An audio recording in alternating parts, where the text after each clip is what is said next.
Young Thug, I understand you have went through a lot. You have went through a lot, Young King. You definitely have. But there there are times where we have to realize, ooh, it might be time to shut the fuck up. I understand you were away for a long time.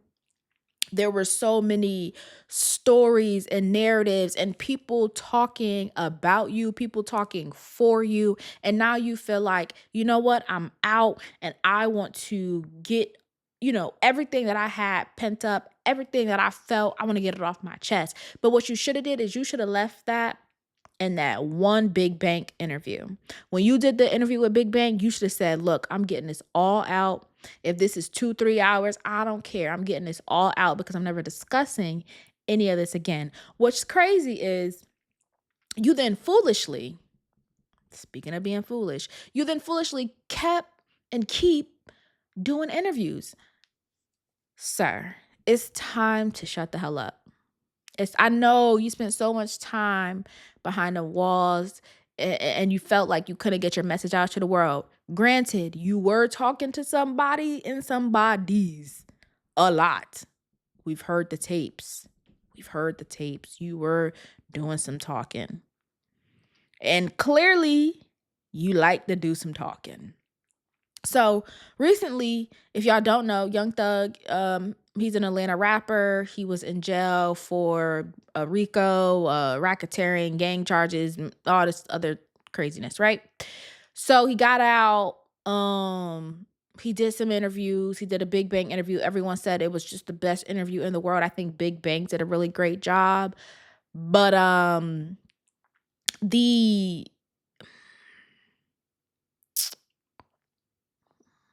you know that meme where it's like, what did you say?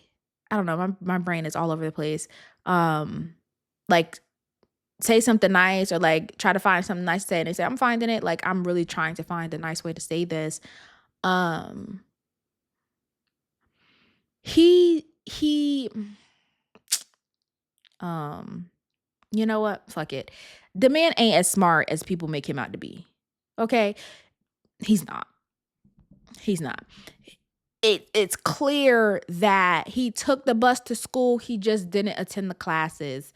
It's clear that, the intellect is not there at all.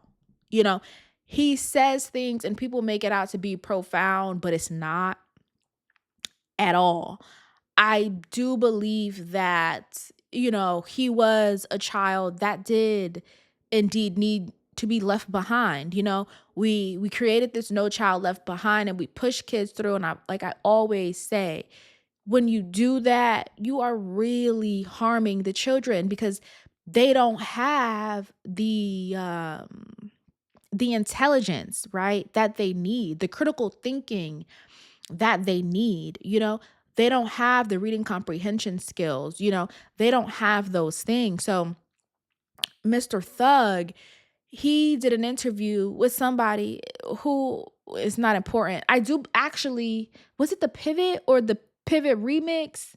Because I do know the one man that I do like was that hold on y'all. Let me do the research in real time because I want to get his name right because I do enjoy him and I believe I don't want to get his name wrong, but I think it's Ryan Clark. So yes, I saw Ryan Clark in the background. So I know they used to be on the Pivot, but I thought the Pivot broke up. So I'm gonna call it the Pivot Remix and whatever their show is called, y'all know. But Ryan Clark, as Young Thug said this, he kind of made a face. And it was the face of like, see that thought that just ran by your eyes, Ryan, that's the thought that you needed to say immediately.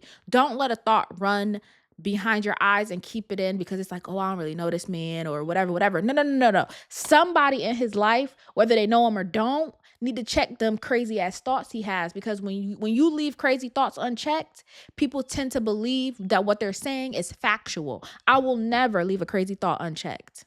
Please believe me. Quite literally never. That might be my problem today.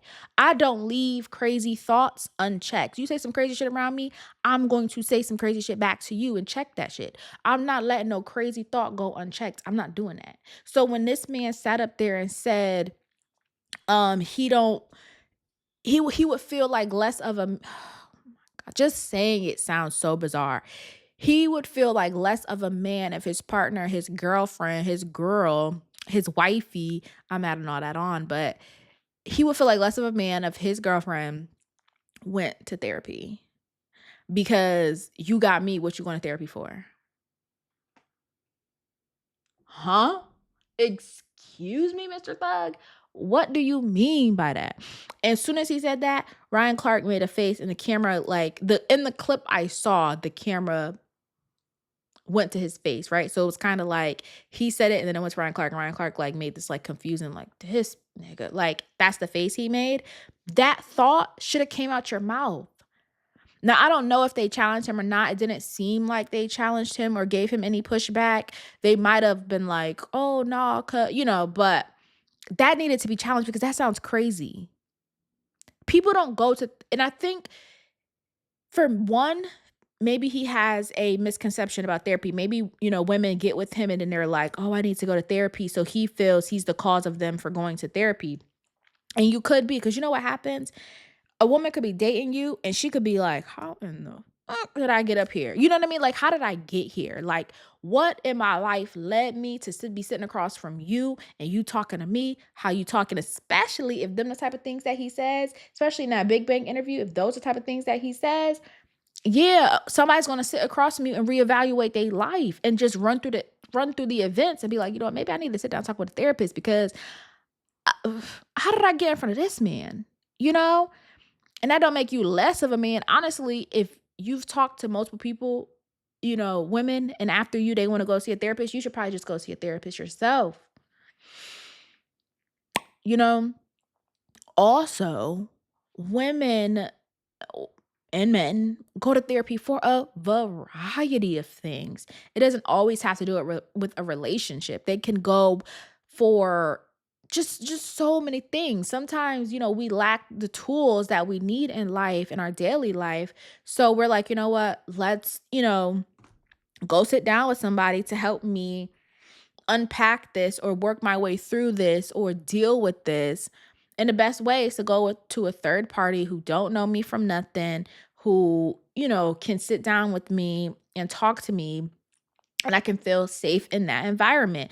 And maybe that's what she want to do. It don't got nothing to do with you. You have such a narcissistic view of this person wanting to go to therapy that you think it's about you, so they should sit down and deal with it with you.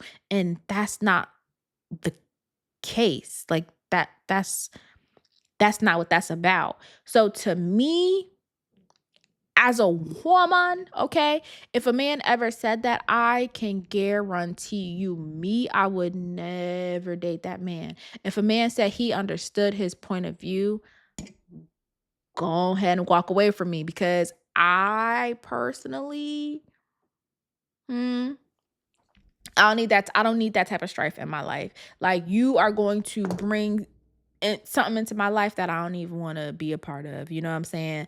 Like you, yeah, nah, I don't want to be a part of that.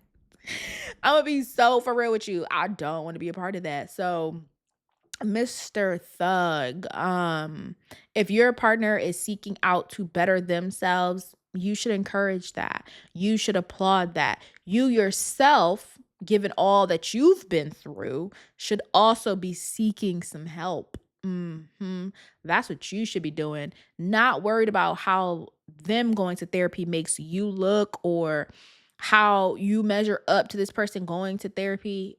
No.